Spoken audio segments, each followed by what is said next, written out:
Suppose x has an exponential distribution with parameter lambda equals to the natural log of 2, and then we have to calculate that expectation. Okay, so we have that x is exponentially distributed with parameter lambda equal to the natural log of 2.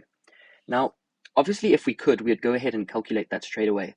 But something that you should notice is that x as an exponential random variable has a continuous distribution, whereas we are calculating the expectation of something that is discrete because of the floor function that is acting on x here.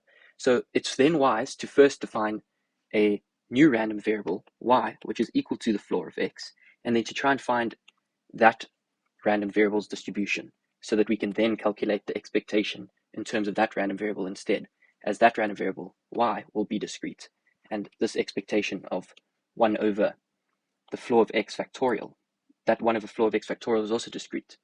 Okay, so if we're finding the distribution, then we have the probability that y is equal to y. This will be the probability mass function, the PMF.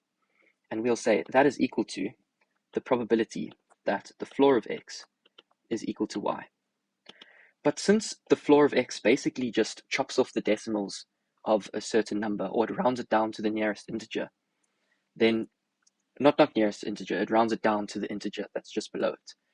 So what we essentially can then say is that x must then lie between y plus 1 and y.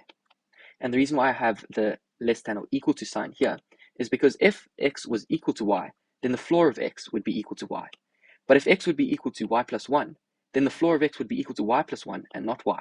So that's why I have an exclusion here. I have a strictly less than sign. Okay, so this is easy enough. We have the exponential, we know that x is distributed exponentially, and we know its parameter, so we can calculate this probability using the probability density function of an exponential. So we integrate over the PDF from y to y plus 1, and we know that an exponential typically takes on the form fx of x is equal to lambda e to the negative lambda x, but we know that lambda is equal to the natural log of 2, so we can just substitute that in. So we get ln 2 e to the negative x times by ln 2. Okay, and we integrate in terms of x.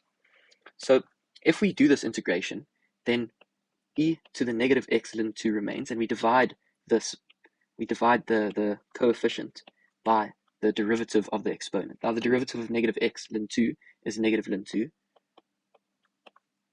and we are evaluating this from y to y plus 1. Now those ln 2's can cancel, and we are now left with negative. Okay, and now e to the negative x ln 2. We can take this negative x into the exponent of 2, and that then equals e to the natural log of 2 to the negative x.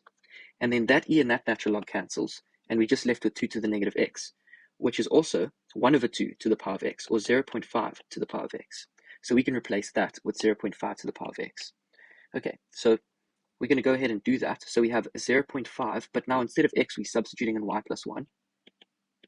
And then we are subtracting the next term evaluated at y, which we don't forget that negative sign, 0.5 again, 0.5 to the power of y. Okay, so what we can do now is try and simplify this as much as we can.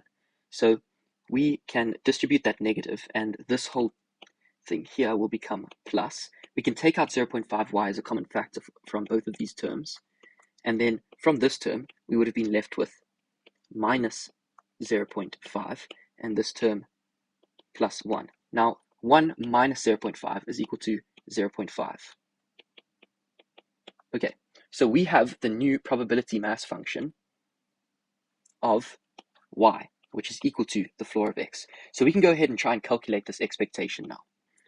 So if I write it out over here, we're calculating the expectation of 1 over the floor of x factorial, which is equal to, oh, and by the way, this is discrete, and it's for the values y is equal to 0, 1, 2, etc. Okay, and then if we move back to this expectation function, so since it's discrete, we're going to be having a sum as opposed to a integral. And we know, let's actually rewrite this expectation like this, 1 over y factorial, because we're now going to calculate it in terms of y. So that is equal to the sum from y is equal to 0 all the way to infinity of, now this function is 1 over y factorial times by the PMF of y. And that's equal to the sum from y is equal to 0 of 1 over y factorial times by, this is the PMF. So we have 0.5y times by 0.5. Now we can take the 0.5 out of this summation, factor it out. And let's just shift everything up so we can see what's going on here. Okay. Now, something that you should notice is that this is the Taylor expansion. It's the Taylor series expansion of e to the power of 0.5. Okay, so then what we can notice is that if that is e to the power of 0.5, we arrive at our answer of 0.5 times by e to the 0.5. And we've solved the expectation. So I hope you found this video interesting and useful. And if you did, please don't forget to leave it a like and subscribe. Thank you.